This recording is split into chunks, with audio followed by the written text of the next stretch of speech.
Welcome to the call. It's Brett Taylor here, and I have Cory Renfrew with me.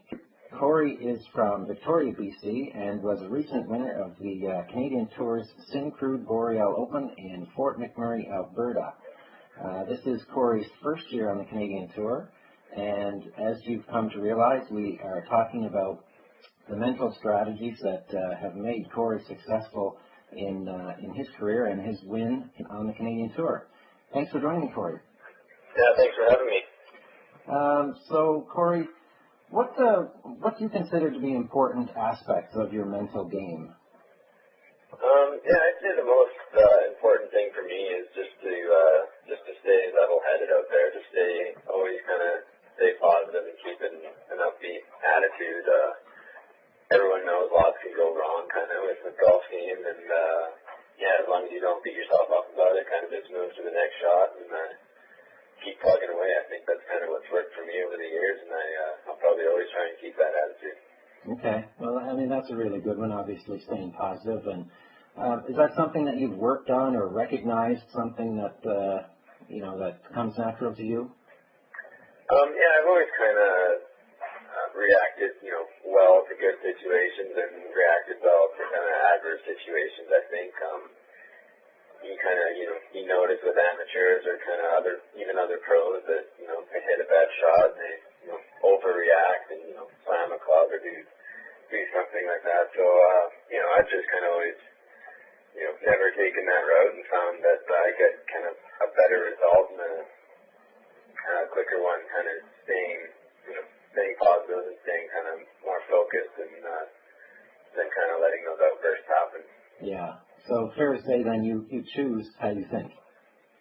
Exactly, yeah. I mean, I've always grown up, not with those, outbursts, I guess, so it's been with me, and I just, leave it off the golf course as well. Okay, well, good. Talking a little bit about your Canadian Tour win, when did you set the goal to win on the Canadian Tour? I'm making an assumption there that you did that. I guess I never really, wrote it down or anything like that, but, I played well at Q School, and then, obviously played well in my hometown, Victoria, my first event, so right then and there, I figured, you know what, I can hang with these guys, I can compete, I can even, win, I think, so, probably, I guess, after the first event, seeing myself tie for second, I figured I could win one this year, and it luckily came just 2 events later in Fort McMurray. Yeah, absolutely. So, and congratulations on that. That's a great win for you as well. Thank you very much.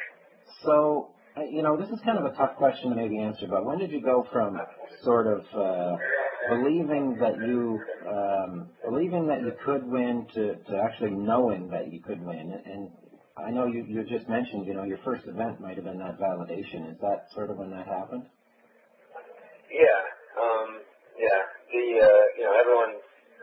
All the players out here are so good and, can shoot low numbers each and every round. So, it was the first week there in Victoria where, I was consistent, all 4 rounds, in the 60s, and, it was it definitely was, to finish, time for second, knowing that I left a few shots out there maybe each day or the last day, definitely flicked the switch, and I definitely, from there on knew, a couple strokes better here and there, and I can win one of these. So, it was definitely that first event. Great. Sticking with the theme a little bit, on your website, you have, it's pretty clear that you want to go to the PGA Tour, and I'd say that's pretty fair to say for most guys on the Canadian Tour, they want to have a career on the PGA Tour. Relating what we just said, with wanting to win on the Canadian Tour and feeling like you can win on the Canadian Tour and that you would, even though you can never really predict when that'll happen, you felt, I think, that you knew you could win out there. How far do you think you are from that same feeling with respect to the PGA Tour, or what do you think you need to do to get to that point? I definitely think it's an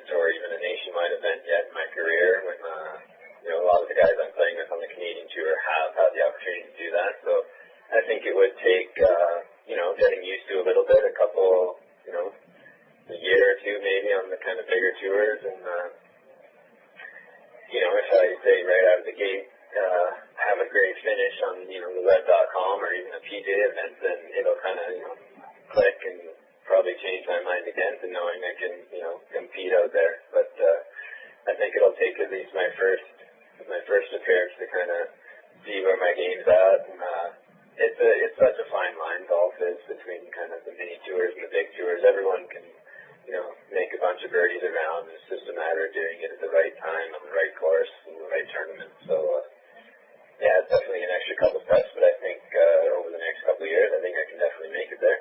Okay. So do you think just kind of going on the track that you're on will kind of take you to that point, or do you have, I don't know if it's a fair question, but do you have a plan to get yourself to that level and to that point, or do you feel it's just a matter of going through the rest of this tour and this fall school and continuing on as you are? Yeah, for now it's just continuing on this road this year on the Canadian Tour. I'm going to play the PGA Q School at the end of the year, and yeah, who knows what can happen from there. Lots of friends I know kind of made it through successfully, and or at least got status on the web.com tour. So for now, it's it's finishing out the Canadian Tour year, and it's trying to compete, kind of try and win another time, maybe even one after that, and yeah, just kind of. I think that's just my focus for now, and then when the end of the year comes, the PGA Q School will be my focus, and kind of just go from there. Okay. Do you spend any amount of time specifically working on the mental side of the game? I did a bunch through the school at UBC there, just with our golf team. We had weekly sessions with the great sports guy, and yeah, we did a lot of good work, kind of all aspects of it, from visualizing, kind of the preparation, going through kind of the motions and stuff like that. So currently I don't employ a lot of work on that, but I've kind of just always maintained what I've done from school, and kind of jot back to it every now and again to kind of refresh it, and yeah, I think it's definitely been very helpful. Okay. So what can you kind of share with the listeners about, the preparation and visualization you had just mentioned from those sessions in your school days? What stood out, or what types of things are you using from those sessions? Yeah, a lot of it for me actually is on the golf course. It's just kind of self-talk and saying out loud, whether you whisper it to yourself or you actually say it, just kind of positive affirmations.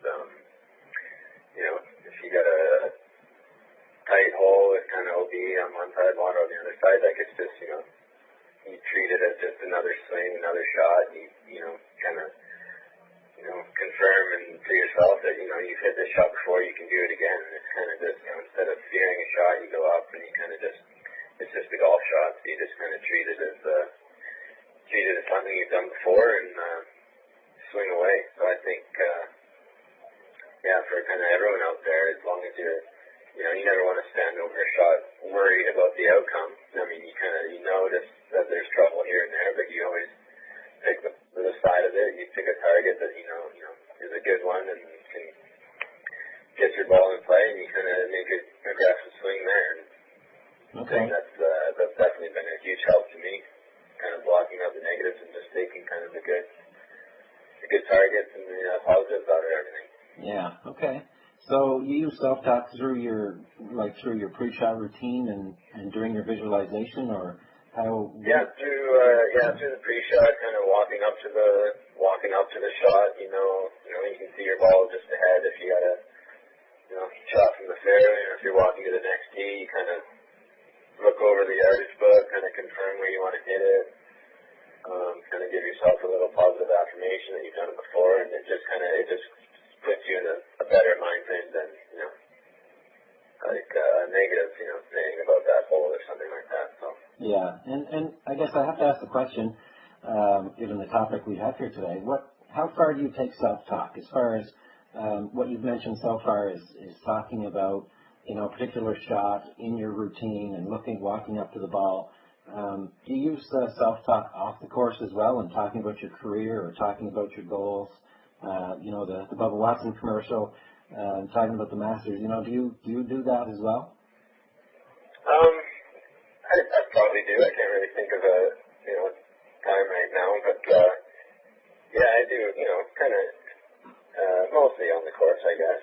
I mean, there's lots of times when you take kind of a poor shot or you get a bad result, and instead of, like I said earlier, reacting poorly, it's just kind of make a positive, affirmation to yourself, and you kind of keep going from there. So, okay. Yeah, I'd say more so on the course, but I'm sure I use it kind of throughout everyday life too. Yeah. Okay. And you had mentioned preparation, getting back to that those sessions you had in school. Is that? Can you elaborate on that a little bit? Yeah, we did. I always do kind of a lot of visualization kind of the night before. I pull out the yardage book and maybe read over a hole and then kind of close my eyes and picture myself hitting the tee shot and the approach shot, and it's just kind of a good relaxing thing to go to sleep on for me. Is kind of know where I'm starting the next day, either the front nine or the back nine, and then kind of get a good picture in your head, picture yourself hitting a good shot and maybe making the putt, and yeah, it just takes 5 minutes before bed, and it just kind of puts you in a good frame, gives you a nice positive something to go to sleep on. Yeah. Okay. So when you do that and you're going through your visualization of the course, are you sort of planning your round at all as well, or are you just looking at the the best shot for that hole and sort of birdieing every hole probably? Yeah, exactly. You start to plan exactly where you're going to hit it. If we could do that, we'd be we'd be at the top. But yeah, you kind of pick what clubs you want to hit, and and then hitting into the green if you want to stay to the left or to the right, to the side of the green, and yeah, just kind of the basic things that'll usually lead to the best score. Yeah. Okay. Can you tell me a little bit? I guess with anytime you win an event, usually putting is a key part of that week. Can you talk a little bit about putting and your putting routine? Is putting a strength of yours, or did you putt extreme or better than? Yeah, putting has never been a huge strength of mine. In Fort McMurray, the course is really quite narrow and just it pretty much was OB everywhere. It wasn't defined. It was just trees and thick bush, so it was pretty much a lost ball. Okay. I actually hit it really well that week and didn't have to re-tee once, which was, I thought about that after, and that was a pretty cool thing to do. So I kept it in play, and the 2 days I shot 64 and 63. Those were kind of just good putting days, and the other days were kind of poor putting days. So it was putting never, that week it wasn't my strength all 4 days. My ball striking was, and my ball striking is always fairly good. Okay. And yeah, I just kind of, once you see a couple go in early, I guess, in the putting green, you get that confidence. So it's a tough thing to get if you don't see a couple go in, just stay confident and roll them well. But those 2 rounds, I did see a couple go in early, and it just kind of gave me the confidence that I was seeing my line and hitting my speed right. And yeah, they just kind of kept falling. Okay. How do you practice anything specific, on the mental side with respect to practicing on the, in the practice area, whether you be on the practice green or the chipping area or the driving range? Do you work on certain things or consider the course that you're playing when you're practicing, or are you working on mechanics when you're on the range? I'm usually never working on mechanics, especially on the range. I've always been kind of a good field player. Just kind of see the target, hit towards the target. I'm not thinking about, the grip, the takeaway, anything like that. So, especially during a tournament, I believe it should always kind of just be target oriented. And as for putting, I do a few drills where it's kind of, got to make, 10 in a row from wherever, 6 feet, kind of on the, side slope or a tough putt. And if you you don't, you got to start again. So those kind of help with the, the pressure simulation that you find in tournaments trying to complete a drill. You make 7 or 8 in a row, and now all of a sudden you don't want to screw up and miss and start again. So drills like that are always kind of good to do, on this Monday, Tuesday, Wednesday, kind of to get you in the mind frame of, feeling a little pressure and testing your nerves and seeing how, the stroke differs, when you have to make the last one to complete the drill or something like that. So I think those are always, any drill you kind of commit to that you want to finish, I think it's always good to kind of do it until you finish, and it kind of makes you grow and, learn a few things about yourself for sure. Absolutely. No, I think that is a great drill. So, thinking about that and getting back to, the driving range, when you're not really working on mechanics and you're focused just on target and getting ready for that week. So what does that look like when you're working on, or you're on the driving range and you're just focusing on target? Can you go in a little further on that one? Lots of guys usually will just lay down on the line and stick. Lots of guys are carrying those now, and I think that's just kind of the biggest thing to work on when someone's on the range. I do that, quite often. We're kind of set with our grips, we're set with kind of our posture, but just making sure we're lined up for that week and feel good about where we're aiming. I'll usually kind of just, warm up, kind of go through the bag, make sure everything's kind of going where I'm looking, and then, depending on the course, maybe focus on different shots and maybe shot shapes, or just kind of get my distances down. We travel across the country in different kind of elevations and stuff like that. So you have to be conscious of the ball going further some places and shorter other places, and kind of readjust your distances for the week. It's tough to do for sure, but just kind of fine tuning stuff like that. Yeah. Okay. On a different topic, how important are your peers to your mental performance and your ability to improve and to even win? I mean, do you specifically try to seek out the guys that are better players? Do you talk to them about the mental side of the game, or do you feel that they have an influence, or is that a factor in your success? I guess I haven't really,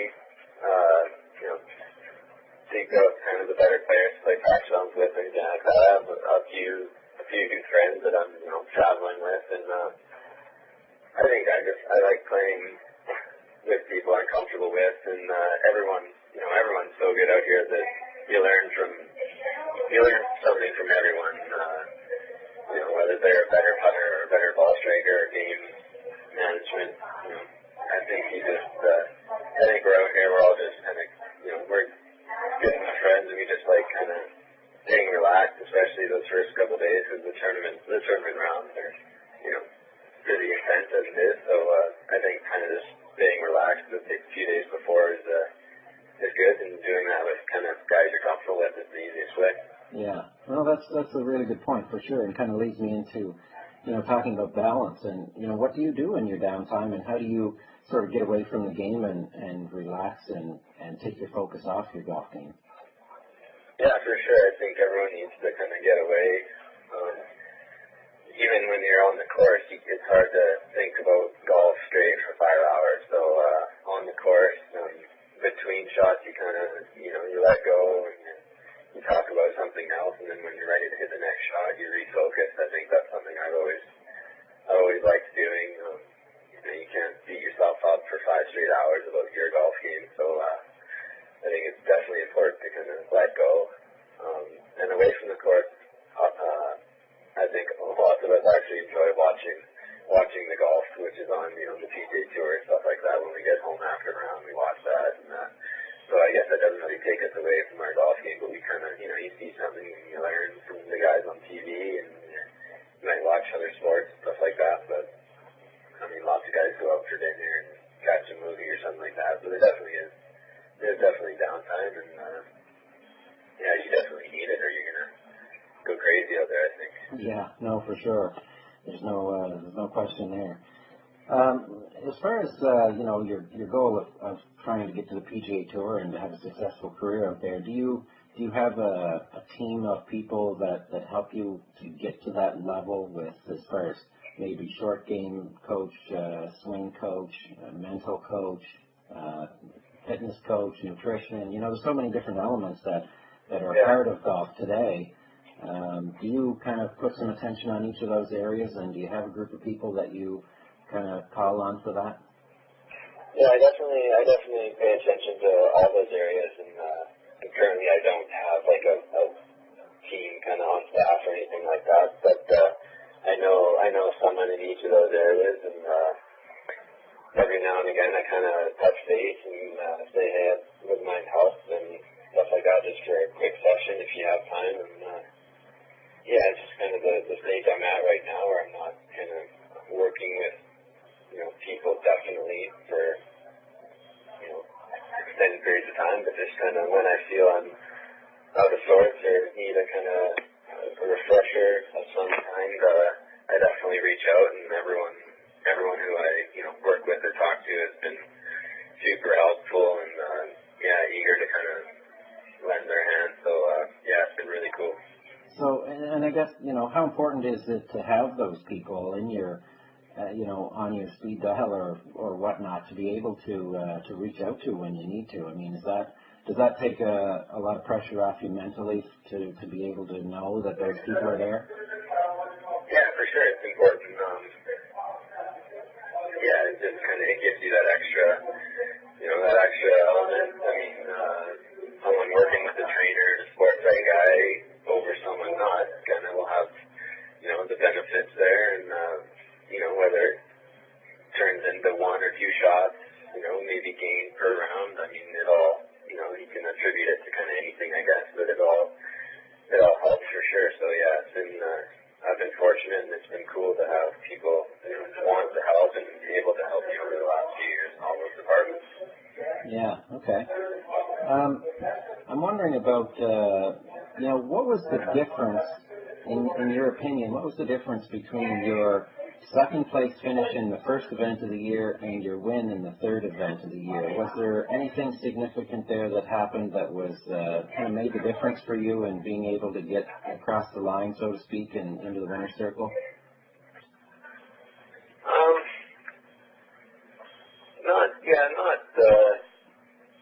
Not like a crazy change. I mean, I was in contention obviously the first week in Victoria, and I was playing in the final group, and it was tough for me to stay aggressive in that final group, almost kind of protecting what I had. And one of the other players obviously went out and fired a really good low number from a few groups ahead. And in Fort McMurray, I did the same thing from the other side. I was a few groups ahead, and knew I just had to stay aggressive all day. So it was definitely a different situation, and I'd say it was a little easier. It's always there's always a little more pressure playing in a final group and trying to not only keep your lead but extend it, I guess. So the difference was just kind of that group positioning. I felt a little more at ease. I didn't really have any pressure starting so far back, so I just figured I should go out and try as hard as I can to kind of see how many spots I could jump up. So I'd say that was just kind of one of the big things that kind of clicked in my head was, if you're not leading going into the final round, you're not really supposed to win. But if you are, you're kind of, you're out there to win. So it definitely changes your mindset and kind of frees you up if you're kind of a few groups back, and then enables you to go out and just kind of play. Yeah, so obviously you were a little more comfortable in that position, not being in the last group. Did you feel a little more confident as well? I mean, you played great that last round. Can you talk about that? Yeah, I'd say over the years I have gotten, I'm comfortable in the last group. It's hard to, I found it hard that day in Victoria to kind of, go after all the pins and get and stuff like that. So, it was just, it just kind of happened in Fort McMurray, and it was, I learned from it in Victoria. It was,